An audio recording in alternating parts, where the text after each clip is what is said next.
अस्सलामुअलैकुम दोस्तों और साथियों, उम्मीद है आप लोग खैरियत से होंगे।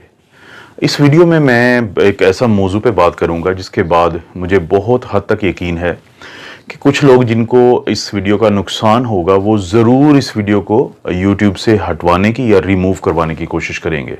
तो आप लोगों से मेरी दरख्वास्त है कि अगर आपको लगता है कि ये वीडियो आपको किसी तरह से मदद दे सकती है तो आपने इसको डाउनलोड करके सेव कर लेना है, ताकि अगर ये यूट्यूब से हटाई भी जाए तो आपके पास ये हो। इस वीडियो में मैं बताऊंगा कि ये क्या वजह है कि ये जो पीसीआर टेस्ट है लोगों का बार बार पॉजिटिव आता है, चाहे वो अलामात से निकल आए हों और चाहे उनको काफ़ी दिन हो चुके हों और महीने से ज़्यादा हो चुका हो, लेकिन उनका पीसीआर का टेस्ट बार बार पॉजिटिव आता है। और वो क्या एक ऐसी बात छुपाते हैं लैब वाले जिसके पता चलने से आपके अंदर का डर और खौफ ख़त्म हो सकता है।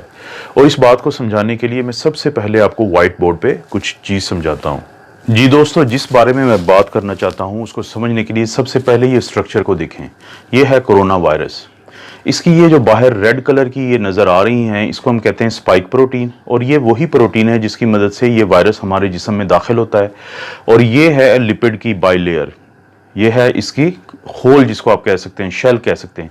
इसके अंदर है ये आरएनए, और ये वो आरएनए है कि जब ये इसकी मदद से हमारे सेल्स के साथ अटैच होता है और ये आरएनए हमारे जिस्म में चला जाता है, तो ये है वो आरएनए जो कि सबसे ज़्यादा तबाही करता है, जो हमारे जिस्म में जो भी प्रॉब्लम्स बनते हैं, और ख़ास तौर पे वो लोग जिनकी उम्र ज़्यादा है, जो इम्यूनो कॉम्प्रोमाइज्ड हैं, जिनको बाकी प्रॉब्लम्स है, उनके लिए ये है वो आरएनए जिसके अंदर सारी जो प्रॉब्लम्स होती हैं उनकी डिटेल्स इसके अंदर पहले ही मौजूद हैं। अब जैसे ही ये वायरस हमारे जिस्म में दाखिल होता है और हमला आवर होता है, तो हमारे जिस्म का इम्यून सिस्टम, जिसकी हम बहुत ज़्यादा बातें करते हैं, वो एक्टिवेट हो जाता है। ये हमारा दिफाई निज़ाम है, और ये इम्यून सिस्टम इस वायरस के मुकाबले में एक आर्मी तैयार करता है जिसको हम कहते हैं एंटीबॉडीज़। शुरू में वो पहले 10 दिन में एंटीबॉडी बनाता है जिसको हम कहते हैं आईजीएम, और 10 से 12 दिन के बाद वो बनाता है इम्यूनोग्लोबुलिन जी इस वायरस के खिलाफ। अब जैसे ही हमारा इम्यून सिस्टम, दिफाई निज़ाम एंटीबॉडीज़ बनाता है, इम्यूनोग्लोबुलिन एम और इम्यूनोग्लोबुलिन जी, वो हमला आवर होती हैं इस वायरस के ऊपर। अब वो फौरी तौर पर इस वायरस को तोड़ देती हैं इसके मुख्तलिफ हिस्सों में। अगर आप यहाँ पे गौर करें कि जैसे ही ये वायरस हमारे जिस्म में एंटर हुआ और इसने कोशिश की कि वो इस आरएनए को हमारे सेल में भेजे ताकि ये हमें नुकसान पहुंचा सके, तो फौरी तौर पे हमारा दिफाई निज़ाम इसके ऊपर हमलावर होता है और इसको मुख्तलिफ हिस्सों में तोड़ देता है। जैसे ये है इसका आरएनए जो ग्रीन कलर का है, ये ब्लैक कलर की इसकी लिपिड बाइलेयर है, उसको भी वो छोटे छोटे हिस्सों में तोड़ देता है, और इसकी स्पाइक जो प्रोटीन है जो वायरस ने इस्तेमाल की थी हमारे सेल के अंदर दाखिल होने के लिए, उनको भी अलहदा अलहदा कर देता है। अब ख़वातीनो हज़रात, इंतहाई अहम बात मैं आपको बताने लगा हूँ, वो ये है कि जब ये वायरस पूरा एक होल होता है, पूरी एक स्ट्रक्चर होता है, तो ये हमारे जिस्म के लिए इंतहाई ख़तरनाक है इसका ये आरएनए। लेकिन जब हमारा दिफाई निज़ाम इसको तोड़ देता है हिस्सों में, तो फिर ये बिल्कुल भी खतरनाक नहीं होता। इसका यही आरएनए जिसको हमारे दिफाई निज़ाम ने, हमारे इम्यून सिस्टम ने एंटीबॉडीज़ की मदद से मुख्तलिफ हिस्सों में तोड़ दिया है, तो अब ये हमें कोई नुकसान नहीं पहुंचा सकता आरएनए, चाहे ये हमारी जिस्म के अंदर ही हो। आप इसकी मिसाल लें एक बंदूक की शक्ल की। एक फ़र्ज़ करें कि एक बंदूक हो, वो किसी को भी फायर करके मार सकती है, लेकिन अगर आप उस बंदूक के मुख्तलिफ हिस्से आपस में अलहदा अलहदा कर दें तो बंदूक के वो हिस्से आपको किसी को कोई नुकसान नहीं पहुंचा सकते। तो यही मिसाल है इस वायरस की, जिसको हमारा दिफाई निज़ाम जब तोड़ देता है तो इसके ये मुख्तलिफ हिस्से मौजूद होने के बावजूद हमें कोई नुकसान नहीं पहुंचा सकते।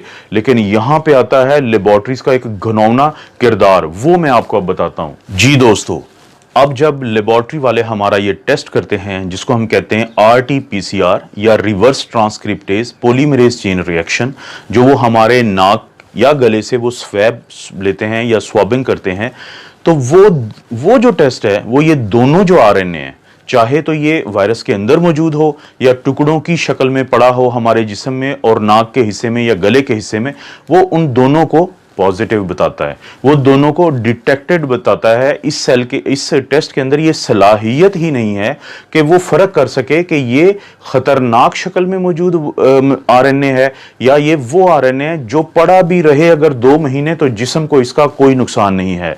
वो दोनों की रिपोर्ट देता है पॉजिटिव, वो दोनों की रिपोर्ट देता है डिटेक्टेड। जी दोस्तों, तो आपने देखा कि अब आपको ये पता चला होगा कि क्यों आपका पीसीआर टेस्ट इसके बावजूद कि आपकी अलामात ठीक हो चुकी हैं और बार बार पॉजिटिव आ रहा है। अब मैं लेबॉर्ट्री वालों की बदनीयती की बात सिर्फ एक खास वजह से कर रहा हूं। अगर आप गौर करें कि किसी एक लेबॉर्ट्री की ये रिपोर्ट है पीसीआर डिटेक्टेड की, नीचे इंग्लिश में एक डिस्क्रिप्शन दी हुई है, उसका उर्दू तर्जुमा ये है कि अगर आपका ये टेस्ट नेगेटिव आ चुका है तो ये मत समझें कि वायरस आपके अंदर नहीं है। इसकी ये वजह भी हो सकती है कि हमने टेस्ट प्रॉपर ना लिया हो, आपका स्वेबिंग ठीक ना की हो, हमारी किट का भी प्रॉब्लम हो सकता है, और ये भी प्रॉब्लम हो सकता है कि वायरस आपके नीचे बैठा हो हिस्सों में और ऊपर ना बैठा हो। इसको मैं इंग्लिश में कहूंगा फेयर इनफ। लेकिन आपने कहीं पे एक जुमला ये दर्ज नहीं किया कि अगर ये पॉजिटिव आ गया है तो इसकी भी कोई ऐसी वजह हो सकती है कि आप लोग परेशान मत हों। उन्होंने वो इसलिए नहीं किया कि वो खौफ का कारोबार कर रहे हैं। जितना ज़्यादा आप लोग खौफज़दा रहेंगे उतना ज़्यादा आप ये टेस्ट करवाएंगे, जितने ज़्यादा आप ये टेस्ट करवाएंगे उतनी ज़्यादा उनकी तिजोरियां भरेंगी। अभी वो अरबों पाकिस्तानी रुपीस कमा चुके हैं इस पीसीआर टेस्ट के ऊपर। उनको पता है कि जब तक लोग खौफज़दा हैं वो इस कारोबार में फ़ायदे में हैं। तो आम लोगों के लिए फिर इसका क्या हल है? ये तो एक प्रॉब्लम मैंने बताया है, इसका हल ये है, अगर आपको अलामात हैं और आपका पीसीआर पॉजिटिव है तो आपने मुकम्मल तौर पे वैसे ही अपना इलाज करना है जैसे डॉक्टर्स आपको बताते हैं।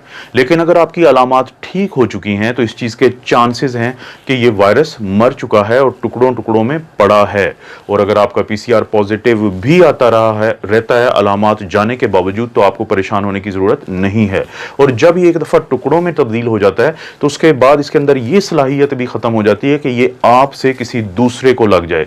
तो अपनी आइसोलेशन को आप रिलैक्स कर सकते हैं जब एक दफा आप अलामात से निकल आए। तो क्या इसकी कोई साइंसी आपको भी प्रूफ मिल सकता है? जी, आप अपना एंटीबॉडी टेस्ट करवा सकते हैं। अगर आप अपना एंटीबॉडी टेस्ट करवाएं, जो मैंने एक दिन पहले मिसाल दी थी और मैं ये दोबारा दिखा रहा हूं कि एक दोस्त हैं जिनका इम्यूनोग्लोबुलिन जी बहुत स्ट्रांगली पॉजिटिव आ रहा है, लेकिन इसके 2 दिन के बाद भी जब उन्होंने अपना पीसीआर का टेस्ट करवाया तो वो उन्होंने पॉजिटिव दिया। और वो शख्स जो इससे सेहत याब हो रहे हैं वो ज़हनी तौर पे इंतहाई टेंशन में चले गए एक बार फिर कि उनका टेस्ट पॉजिटिव है। तो मेरी आप लोगों से दरख्वास्त है कि अगर आपको लगता है कि ये वीडियो आपको किसी भी तरह से हेल्प कर सकती है, आप इसको सेव करें डाउनलोड करके, आप इसको लाइक करें और अपने दोस्तों के साथ शेयर करें कि हो सकता है किसी एक को इस वीडियो का फ़ायदा हो जाए। और अब आपको समझ आ चुकी होगी कि मैंने आपको क्यों कहा है कि कुछ लोग बहुत तेज़ी से कोशिश करेंगे कि हर सूरत इस वीडियो को रिमूव करवाया जाए। आप अपना और अपनी फैमिलीज़ का ख्याल रखें। अल्लाह ताला आपको और आपकी फैमिली को हर किस्म की आजमाइश, बुराई और बीमारी से बचाए।